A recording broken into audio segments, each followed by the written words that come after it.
Well, Turkey's President Recep Tayyip Erdogan is in the United States for the UN General Assembly and is due to hold talks later today with Donald Trump at the White House. The two leaders are seen as having good rapport, which Erdogan is hoping will help land him a key weapons deal. But Erdogan is less likely to move Trump on another issue dear to him, pressuring Israel to end its war in Gaza. Our Istanbul correspondent Julia Hahn takes a closer look at the two leaders' relationship. Well, I have great relations with a man named Erdogan. Have you heard of him? And I happen to like him, and he likes me. Turkish President Recep Tayyip Erdogan has secured a meeting with Donald Trump at the White House. He was last there in 2019 during Trump's first term, and their relationship has often been dubbed a bromance. So what can we expect? And what is Erdogan hoping to achieve? The optics of this visit are very, very important for both leaders, but primarily for President Erdogan. This is his return to the White House after 4 years of being shunned. It is his declaration that he's back in terms of being taken seriously by the United States. Erdogan was never hosted at the White House by President Joe Biden. Ties were frosty. But under Trump, Ankara has recently had a string of wins. On tariffs, Turkey has secured a better position than many US allies.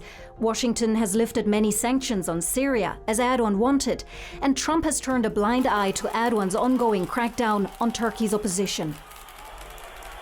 President Trump is also not interested in looking at the world through the prism of democracy versus autocracy. So he's more tolerant, in fact, uninterested in issues like Turkey's democratic backsliding that has pretty much formed the Biden administration's approach to Turkey.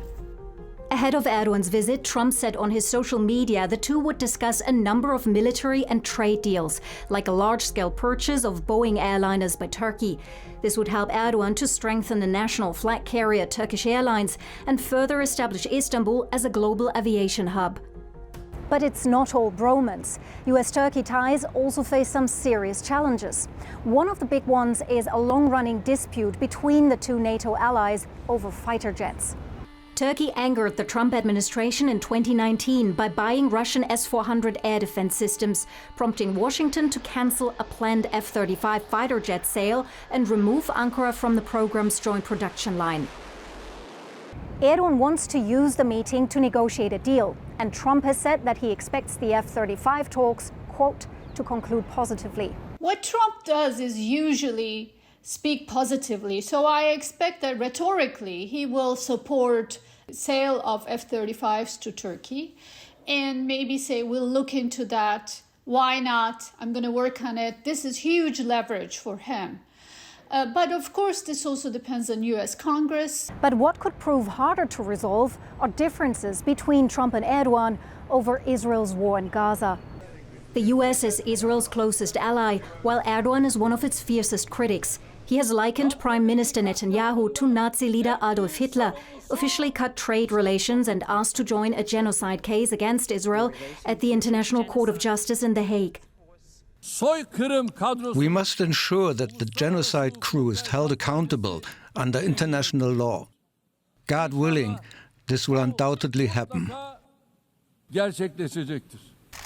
Erdogan also hosts Hamas delegations and supports the militant group, which, unlike other countries, he does not view as a terrorist organization, but as a resistance group. It's as a resistance group.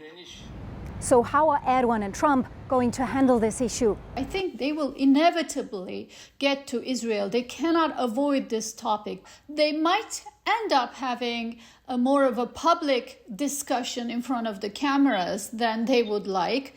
It may work for both leaders, may mean something or may not mean something. So it's very hard to tell with President Trump. While any concrete results from the Trump-Erdogan meeting are difficult to predict, it will put their so-called bromance to the test. So this is going to be a very important meeting. I'm joined now by Özgür and Luhi Sarçuklu, an expert on Turkey-US relations with the German Marshall Fund, joining us from the Turkish capital, Ankara. Good to see you. I wonder what you expect from this meeting and if we're likely to see a hard confrontation over tough issues or more a show of unity for the cameras. Well, although President Trump is really unpredictable, I believe that these summits are rarely organized for negative outcomes. So I believe that in the press meeting, we would hear about a very good meeting with positive results. One of the most contentious topics on the table is their very different positions on Israel and Gaza. Do you think this divide will come up strongly today, or will they try to avoid it and keep things looking good?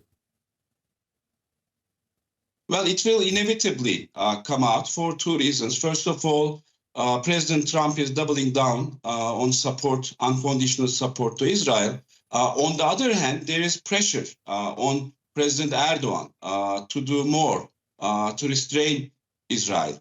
Even yesterday, there was a major rally in Istanbul organized by the opposition parties in support of Gaza Palestinians, not only against Israel, but also very critical of President Erdogan for not really doing enough against Israel. So President Erdogan is also under public pressure, and he cannot stay silent on the issue. Yeah, to what extent? How much pressure is he facing among Erdogan's largely pro-Palestinian Muslim voter base? We're going to see a positive image come out of Washington, but how's that going to play at home?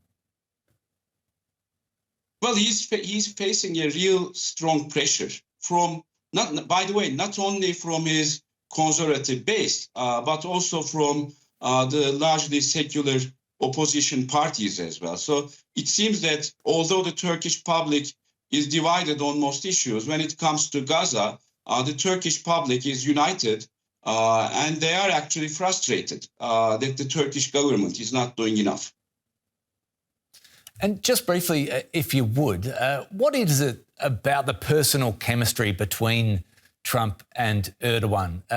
Do you agree that they seem to get along well, and why is that so? Well, I mean, it's clear that they get along well because they have taken every opportunity to communicate their liking of each other, both in words and body language. So I cannot really know exactly. I mean, I don't know. It would take a different type of expertise to really look into their brains, but probably because they have similar outlooks on politics, on leadership, on societies, and the role of leaders in their societies. And of course, these approaches are not necessarily shared across the political spectrum. So their common approaches to politics may be bringing them closer. Özgür and Luhisa Çöklü, an expert on US-Turkey relations with the German Marshall Fund. Thanks so much for your input today.